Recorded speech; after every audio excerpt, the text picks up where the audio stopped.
করদাতাদের $110 billion সাশ্রয় করেছেন president Trump ও ধনকুবের Elon Musk. নিজেদের ওয়েবসাইটে এমন দাবি করেছে যুক্তরাষ্ট্র সরকারের অপচয় কমাতে খোলা department of government efficiency dodge.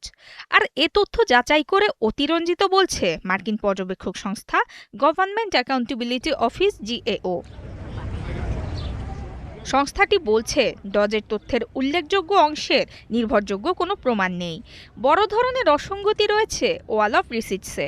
পূর্ব নির্ধারিত চুক্তি বাতিলকে নিজেদের সফলতা হিসেবে দেখিয়েছে তারা, অথচ বাতিল করা 264টি চুক্তির মধ্যে 108টি ডজ গঠনের আগেই প্রক্রিয়াকরণের মধ্যে ছিল।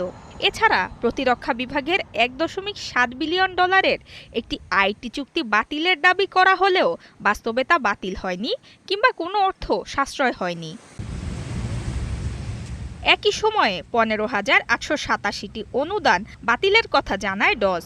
এর মধ্যে 13,553টির ক্ষেত্রে কোন পদ্ধতিতে সাশ্রয়ের হিসাব করা হয়েছে তার পর্যাপ্ত তথ্য পায়নি GAO। এ নিয়ে প্রশ্ন করলেও মুখ খোলেননি গভর্নমেন্ট এফিসিয়েন্সির কেউ।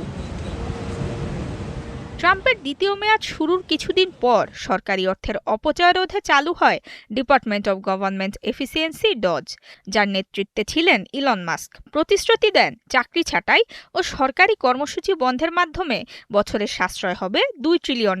পরবর্তীতে ট্রাম্পের সাথে মনোমালিন্যের জেরে 2025 সালের মে মাসে পদত্যাগ করেন মাস্ক। নুসরাত মৌমি, 71।